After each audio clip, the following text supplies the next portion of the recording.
lakas ng tama. Ang lakas ng amas.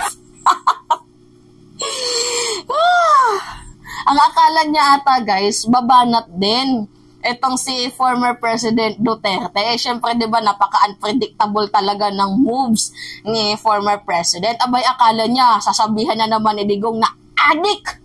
May bangag tayong presidente! Di ba, mga ganon-ganon. Si Harry Roque po ang bumanat. Pati si Glenn Chong at itong si Baste.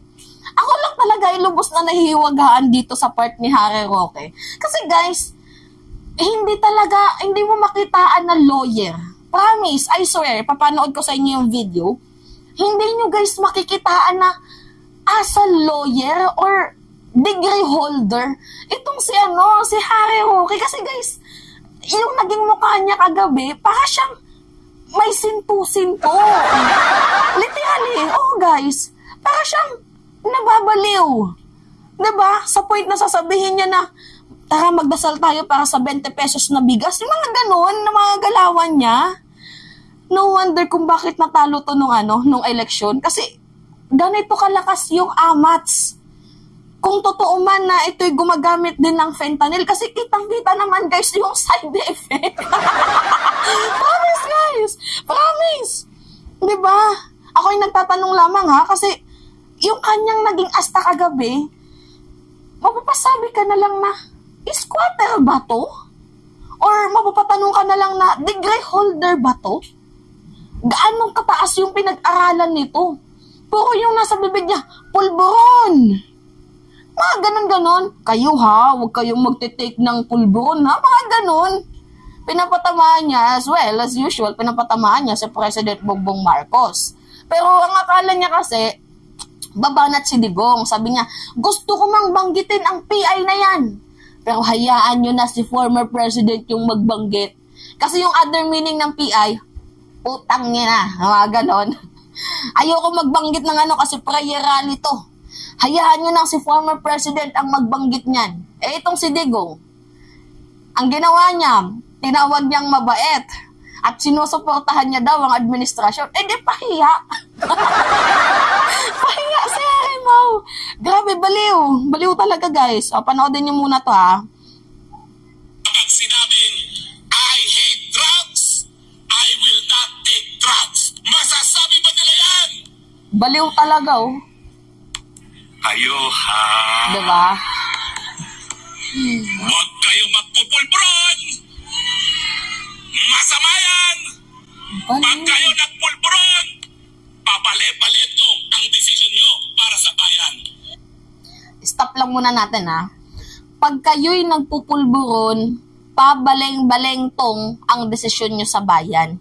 Hindi ba tama yung dapat sabihin ni Harry Roque? Much better na kayo ha, pag nag-fentanyl kayo, iba-iba yung napapasok sa isip nyo. Kasi guys, tingnan nyo tong si former President Duterte.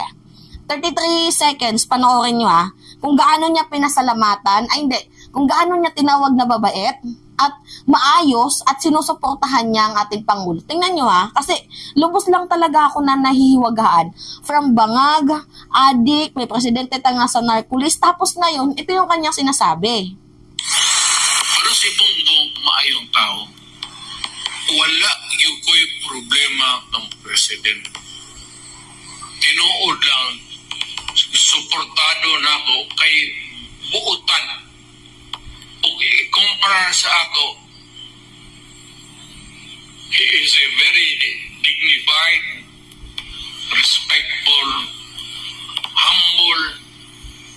Kasi niyan to ba? Dili pa na presidente. Pakumbaba. Diba? Sabi niya, itong si President Bongbong Marcos, maayos. So, wala akong problema dito sa kanya kasi mabait to. So, itagalog ko na lang kasi Bisaya man si Mima.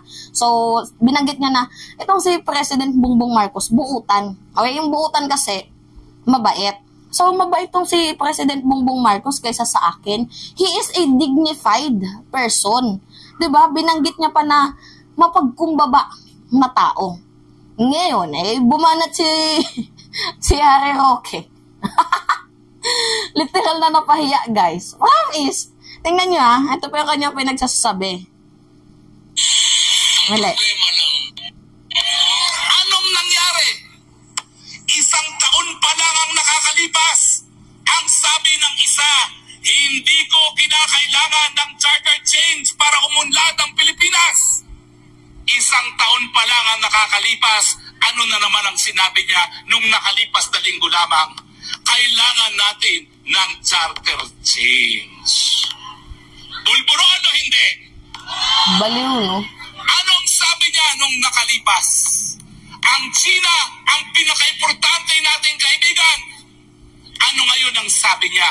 Ang China ay binubuli tayo. Pulburon o hindi? Ang sabi niya nung nakalipas, si Vic Rodriguez ang pinagkakatiwalaan ko bilang Executive Secretary. 2 buwan pa lamang, nawala na ang Vic Rodriguez. Pulburon o hindi? Magtataka ba sila kung bakit hinahanap-hanap ngayon ang Presidente Rodrigo Roa Duterte dahil siya merong isang salita? Okay. Ay, nako.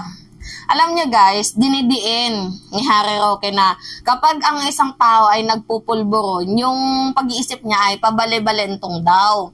So, hinalimbawa niya dito na, tingnan mo, nung pagkaupo ni President Bongbong Marcos, sinabi niya na hindi natin kailangan ng charter change. Tapos ngayon, abay kailangan na natin. Hindi naman totally na sinabi po ni ni President Bongbong Marcos na hindi natin kailangan ng charter change. Pero yung sabi niya, hindi muna natin kinakailangan sa ngayon ang charter change. Pero in the next few years, baka sakali. Yun po yung tinutukoy ni President.